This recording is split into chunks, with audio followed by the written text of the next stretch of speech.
है और अब इस हवाले से प्रैक्टिस जो है वो भी आज की जाएगी। तकरीब रुनमाई ट्रॉफी की वो भी अब से कुछ देर बाद होगी। डीआरएस सिस्टम सीरीज़ में नहीं होगा और हमने देखा कि पीएसएल जब दोबारा बकिया मैचेस का आगाज़ हुआ तो उसमें भी कुछ वजूहात की बिना पर डीआरएस सिस्टम जो था वो नहीं था। तो इसके ना होने से कितने नुकसानात हो सकते हैं।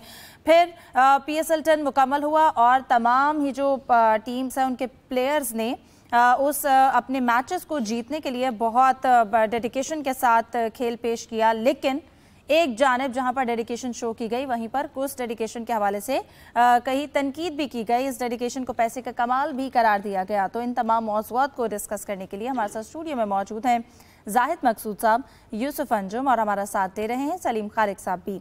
तमाम पैनलिस्ट को वेलकम कहूँगी और उम्मीद करती हूँ आप लोग खैरियत से होंगे। सबसे पहले आगाज़ करती हूँ मैं जाहिद साहब आपसे। कहिएगा अब पीएसएल को मुकम्मल करने के बाद अब पाकिस्तानी टीम का जो अगला इम्तिहान है वो बांग्लादेश के साथ सीरीज़ का है। कल पहला मैच खेला जाएगा लेकिन आज टीम्स प्रैक्टिस भी करेंगी और फिर ट्रॉफ़ी की तकरीब रुनमाई भी है। बांग्लादेश की टीम को यूएई से हारने के बाद वो अब पाकिस्तान पहुंचे और पाकिस्तान की सीरीज़ है, तो किस कदर तगड़ा हरीफ देखते हैं या मैचेस कितने मुश्किल या आसान हो सकते हैं? देखें, बांग्लादेश की टीम अभी कोई 3 ग्रुपों में पहुंची है यूएई से पाकिस्तान, और वहाँ पे क्योंकि पीएसएल जो है इसमें एक वक्फा आ गया था 1 हफ्ते का भारत के जंगी जुनून की वजह से, इसलिए उन्होंने यूएई को एक एक्स्ट्रा मैच इनको दे दिया था T20 का। वहीं रुकी थी इनकी टीम। अब यहाँ पहुँची है तो कल रात जो है इन्होंने पहली दफ़ा प्रैक्टिस की है। आज सेकंड प्रैक्टिस है। जैसा आपने खुद बताया कि 6:15 बजे जो ट्रॉफी की तकरीब रुनमाई होगी जिसमें दोनों कप्तान सलमान अली आगा और लिटन दास मौजूद होंगे कज़ाफ़ी स्टेडियम में। फिर इसके बाद दोनों टीमों की प्रैक्टिस भी है। तो कल पहला मैच है। तीनों मैच जो है लाहौर में खेले जाएंगे कज़ाफ़ी स्टेडियम में। जैसा आपने कहा कि यूएई के साथ ये खेलें, पहला मैच जीते थे, उसके बाद दोनों मैच यूएई की टीम ने जीते। यूएई की टीम कमज़ोर नहीं है, अब बहुत अच्छी टीम है, लेकिन बांग्लादेश की टीम जो है उसने मायूस भी किया, क्योंकि अभी कहना चाहिए कि वनडे की इनकी निस्बतन बेहतर टीम थी। आपको याद होगा कि वो हारी ज़रूर थी चैम्पियंस ट्रॉफी में, लेकिन उन्होंने टफ़ टाइम दिया था इंडिया को। पाकिस्तान के साथ जब मैच था तो हम तो सहमे हुए थे कि पाकिस्तान को भी टफ़ टाइम देंगे, तो रावलपिंडी में बारिश हो गई थी, वो मैच नहीं हो पाया था।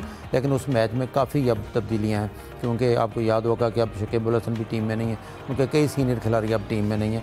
लिटन दास को अभी इस सीरीज़ से पहले कप्तान बनाया गया।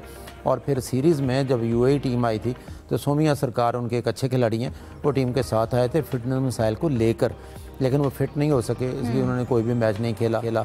वहीं से उनको वापस जाना पड़ा। फिर जो हालात बने थे तो टेक्निकल स्टाफ के 2 बंदे और नाहिद राना जो इससे पहले पेशावर ज़ल्मी की तरफ से पीएसएल खेलने के लिए पाकिस्तान भी आए थे, वो पाकिस्तान नहीं आए, वापस चले गए। और लेकिन मुस्तफ़िज़ुर रहमान जिन्होंने एक मैच खेला था, वहाँ पे उनके अच्छे मेन बॉलर हैं, उनके फास्ट बॉलर हैं, वो आईपीएल खेल रहे थे, जहाँ पे वो फिटनेस मसाइल का शिकार हुए, वो वहीं से चले गए। फिर उनको बांग्लादेश से खालिद अहमद को बुलाना पड़ा है सोमिया सरकार की जगह, क्योंकि लाहौर कलंदर ने, क्योंकि यहाँ भी बाज़ प्लेयर बाहर से नहीं आए थे, तो उन्होंने दूसरे मरहले के लिए मेहदी हसन मिराज को तलब किया था, जो लाहौर कलंदर की टीम की वजह से लाहौर में मौजूद थे, तो उनको भी उन्होंने अपने स्क्वाड में शामिल कर लिया गया। बज़ाहिर तो देखा जाए बांग्लादेश की टीम काफ़ी कमज़ोर है, लेकिन T20 में क्योंकि 2 प्लेयर होते हैं जो आपकी किश्ती को पार भी लगा सकते हैं, जो अच्छा खेलेगा करेगा। इतनी फॉर्म में नहीं है लिटन दास, लेकिन उनके ओपनर को अगर देखा जाए तो तंजीद उनके एक ओपनर हैं, फिर जाकर अली मिडल में खेलते हैं और ये अच्छे प्लेयर हैं। उनके तौहीद हरद्वाई उनके अच्छे प्लेयर हैं, लेकिन मेरा ख्याल है पाकिस्तानी टीम ऑन पेपर तो बेहतर दिखाई देती है। हालांकि पाकिस्तानी टीम, आपको याद है कि जो न्यूजीलैंड में गई थी उसमें और इस टीम के 8 खिलाड़ी बिल्कुल नए हैं, चेंज किए हैं उन्होंने, जिनको पीएसएल की बुनियाद पर लिया गया। उनमें 1-2 खिलाड़ी तो पहले भी थे। नसीम पे तनकीद हुई, नसीम शाह पे, कि वो पीएसएल के आखिरी 2-3 मैचों में भी अच्छी कारकर्दगी नहीं दिखा सके, बल्कि उनको 50 या 50 से ज़्यादा रन पड़े। लेकिन ये 16 रुकनी टीम जो पाकिस्तान का स्क्वाड अनाउंस हुआ है, इन फॉर्म में पीएसएल खेल के लड़के यहाँ पे मौजूद हैं और एक अच्छा मौका है पाकिस्तान के नौजवान खिलाड़ियों के लिए। बेशक वो कमज़ोर टीम है, लेकिन कोच का तो कहना होता हम उसको कमज़ोर नहीं लेंगे, अपनी सलाहियतें मनवाने का एक अच्छा मौका होगा पाकिस्तान के। बिल्कुल। सलीम साहब आपकी जानिब आऊँगी। जैसे कि जिक्र किया मुस्तफ़िज़ुर रहमान की बात की जाए और फिर उसके साथ साथ सोमिया सरकार ये अनफिट हो गए हैं और नाहिद राना ने आने से इनकार कर दिया है। बांग्लादेश का जो स्क्वाड है, आप उस स्क्वाड को कैसे देखते हैं पाकिस्तान के अगेंस्ट?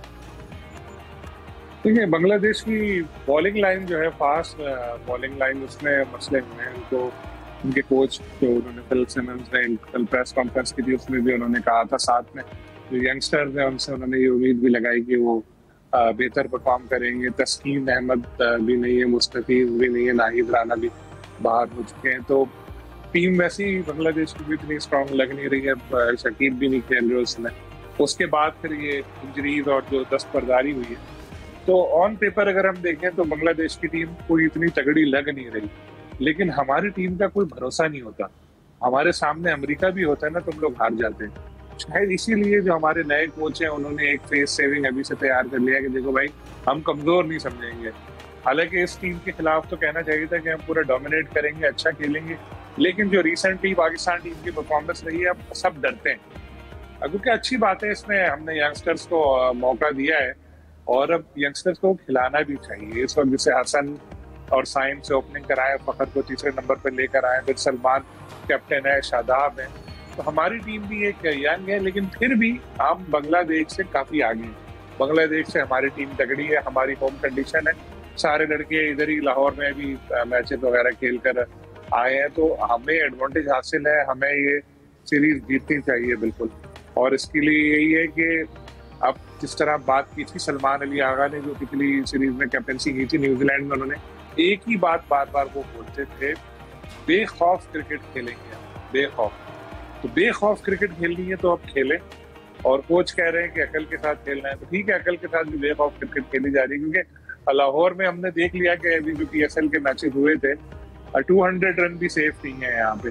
और ये T20 क्रिकेट है। T20 क्रिकेट में कोई भी अच्छा खेल सकता है। आप किसी को ये नहीं कह सकते कि यार ये बस हारे हारे।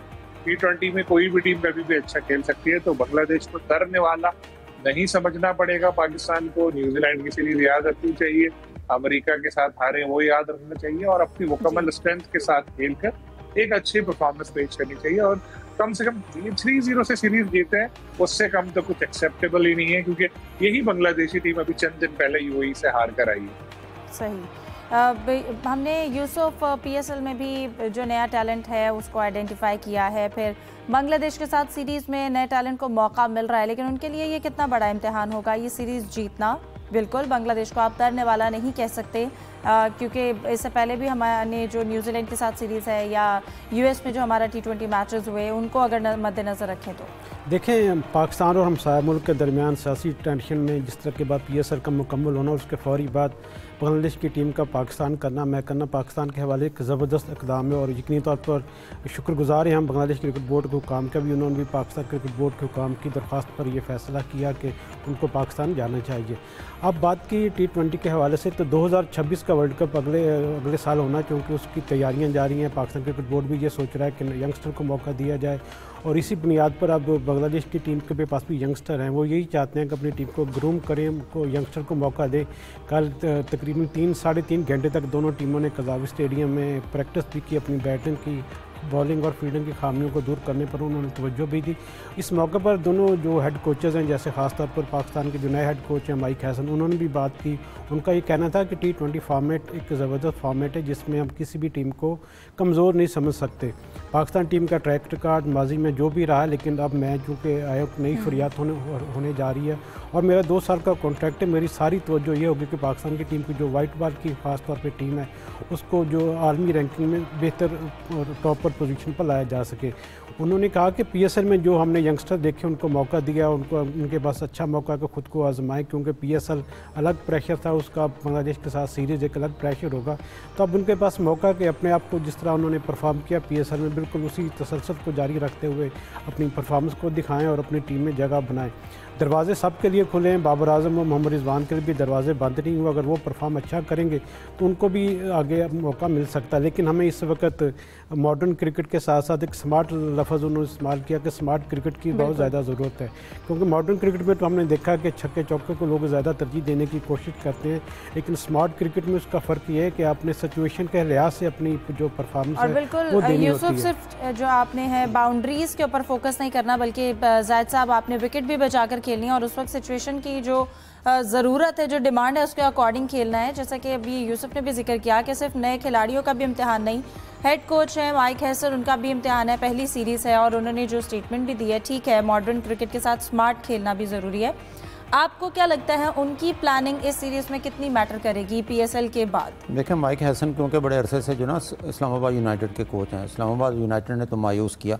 इब्तदाई उन्होंने अपने ग्राउंड में मैचेस जीते, उसके बाद वो मुसलसल हारते रहे और फिर बदतरीन शिकस्त खाई उन्होंने लाहौर कलंदर से, जब वो कज़ाफ़ी स्टेडियम में खेल रहे थे। यहाँ तक कि उनके कप्तान को बयान देना पड़ा कि लाहौर कलंदर और लाहौर हमारे लिए तो बिल्कुल ही वो सख्त और मनहूस साबित होता है कि अल्लाह जानता है हम यहाँ पे हार क्यों जाते हैं। तो माइक हैसन के मुझे लगता है कि इस सीरीज़ में एडवाइज़र होंगे शादाब और सलमान अली आगा, क्योंकि वो दोनों इस्लामाबाद यूनाइटेड में शामिल थे और उनकी बेस पे ही उनका शायद नॉलेज होगा। बाकी खिलाड़ियों को समझने में टाइम लगेगा। फ़िलहाल जितना स्क्वाड अनाउंस हुआ है उसमें 4 ओपनर्स इन्होंने शामिल किए हैं, फ़खर जमान, साहबजादा फरहान, साइम अयूब और हसन नवाज। हसन नवाज क्योंकि अभी आप देखें अपनी टीम की तरफ से, कोयटा ग्लैडिएटर की तरफ से नंबर 4 पर खेलते रहे और बहुत अच्छे खेल का मुजाहरा भी किया। मुझे लगता है कि इसी नंबर पर ही उनको भेजा जाएगा और हो सकता है फ़खर जमान के साथ साहबजादा फरहान या साइम अयूब में से एक होगा, एक को 1 डाउन ले आएंगे। तो पीछे खुशदिल शाह हैं, शादाब हैं, सलमान अली आगा खुद हैं, मोहम्मद हारिस विकेट कीपर हैं। तो अब देखना यह क्या कम्बिनेशन बनता है। फिर होता यह है कि माजी में जो सीरीज़ होती हैं उसमें पहले मैच में जो टीम जीतती है कोशिश करते हैं कि वही प्लेयर्स एंड तक चलें। यह क्योंकि कमज़ोर टीम है बांग्लादेश की, इसमें मेरा ख्याल ऐसा नहीं होना चाहिए कि पहला मैच अगर पाकिस्तान जीत जाता है तो फिर वही प्लेइंग 11 जो है तीनों मैचों में हो। उसमें जितना आपका 16 रुकनी स्क्वाड है, इसमें हर मैच में किसी न किसी खिलाड़ी को नए को चांस मिलना चाहिए, ताकि यही एक बेहतरीन मौका है, क्योंकि इस वक्त बांग्लादेश ज़ाहिर है काफ़ी कमज़ोर टीम है। बिल्कुल सलीम साहब, आपके जानिब आना चाहूँगी। हमने बांग्लादेश के स्क्वाड के हवाले से जिक्र किया, लेकिन पाकिस्तान के भी न्यूजीलैंड में जो टीम गई थी उसमें 8 चेंजेस हैं। अब पाकिस्तान की टीम में यंग टैलेंट भी है। बांग्लादेश के लिहाज से आपको क्या लगता है टीम प्लानिंग कैसी होनी चाहिए? देखिए, टीम की जो सिलेक्शन हुई है मुझे तो वो ठीक लगती है, क्योंकि इस बांग्लादेश के खिलाफ भी अगर आप बाबर को भी खिला लेते, रिजवान को भी ले आते तो वो ठीक नहीं लगता। वो कि अभी भी मुझे ये लगता है कि अगले साल जब वर्ल्ड कप होना है तो शायद ये दोनों कम बैक कर चुके हों दोबारा। लेकिन अभी फिलहाल की बात करें तो जिस तरह की ये सीरीज है इसमें टीम सिलेक्शन बिल्कुल दुरुस्त हुई है। जो PSL के परफॉर्मर हैं ज़्यादातर वो आ गए हैं, सिवाय अगर शाहीन को देखें, अब्बास को देखें, बाकी ज़्यादातर लड़के तो आ गए। साहबजादा फरहान थ्रू आउट अच्छा परफॉर्म करते चले आ रहे हैं। डोमेस्टिक क्रिकेट में PSL में भी उन्होंने अच्छा परफॉर्म किया, तो अभी वो भी हैं। हसन नवाज भी हैं। साइम की फॉर्म PSL में इतनी अच्छी नज़र नहीं आई थी, लेकिन ज़ाहिर इंटरनेशनल क्रिकेटर हैं, वो कम बैक करेंगे अच्छा। फ़खर नंबर 2 रहे बैटर में हमारे। बॉलिंग में भी हमारे पास बॉलिंग में थोड़ा फास्ट बॉलिंग में एक इशू मुझे ये नज़र आ रहा है कि जो नसीम शाह है उनकी फिटनेस और उनकी फॉर्म कोई इतनी ज़्यादा इंप्रेसिव है नहीं, और फॉर्म जब खराब होती है तो आपको कॉन्फिडेंस भी थोड़ा नीचे आता है। आपने देखा होगा जो पिछला मैच था, जब आखिर में ओवर करने आ रहे थे वो एकदम लेट गए। शायद उनको ये लग रहा था कि यार अब मुझे पिटाई लगने वाली है मेरी, क्या करूँ, पाँव पकड़ के बाहर चले जाऊंगे, ओवर पूरा करूँ।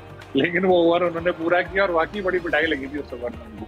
तो हमारा जो नंबर 1 बॉलर है उसकी फॉर्म कोई इतनी अच्छी है नहीं, ये थोड़ी सी एक तशवीश की बात है।